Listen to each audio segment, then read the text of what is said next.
இனி வீட்லயே பானிபூரி செய்யலாம் எல்லாரும். ஆச்சி பானிபூரி கிட்.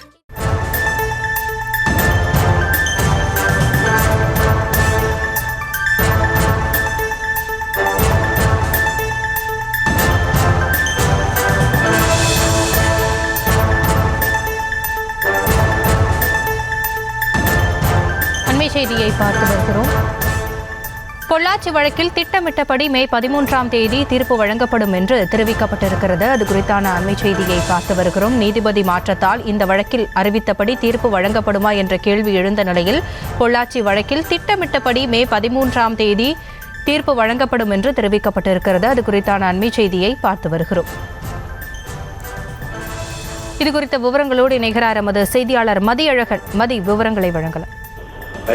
பொள்ளாச்சி பாலியல் வன்கொடுமை வழக்கை விசாரித்த கோவை மகளிர் நீதிமன்ற நீதிபதி நந்தினி தேவி அந்த வழக்கில் மே 13ஆம் தேதி தீர்ப்பளிக்கப்படும் என அறிவித்திருந்தார். இதனிடையே நீதிபதி நந்தினி தேவியை கரூர் மாவட்ட குடும்பநல நீதிமன்றத்திற்கு மாற்றி சென்னை நீதிமன்ற தலைமை பதிவாளர் எஸ் அல்லி நேற்று உத்தரவு பிறப்பித்திருந்தார். இதனையடுத்து இந்த வழக்கில் அறிவித்தபடி தீர்ப்பு வழங்கப்படுமா என்ற கேள்வி எழுந்திருந்தது. இந்த நிலையில் ஏற்கனவே அறிவித்தபடி பொள்ளாச்சி வழக்கில் மே 13ஆம் தேதி தீர்ப்பு வழங்குவதில் எந்த சிக்கலும் இல்லை என்ற தகவல் தற்பொழுது கிடைக்கப்பெற்று இருக்கிறது.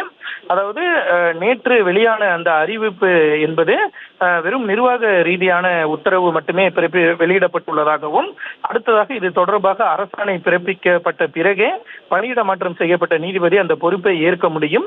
மேலும் தற்போதைய பொறுப்பில் இருந்து அந்த நீதிபதி விடுவிக்கப்பட வேண்டும். இந்த நடைமுறைகள் எல்லாம் சிறிது காலம் ஆகும் என்பதால் அதற்குள்ளாக இந்த பொள்ளாச்சி வழக்கில் பொறுத்தவரை மே 13ஆம் தேதி தீர்ப்பு அளிக்கப்படும் என்ற ஏற்கனவே தெரிவித்ததன் அடிப்படையில் அன்றைய தினம் தீர்ப்பு வழங்குவதில் எந்த சிக்கலும் இல்லை என்ற தகவல் தற்பொழுது கிடைக்கப்பட்டிருக்கிறது. விவரங்களுக்கு நன்றி மதியழகன். இனி வீட்லயே பானிபூரி செய்யலாம் எல்லாரும். ஆச்சி பானிபூரி கிட்.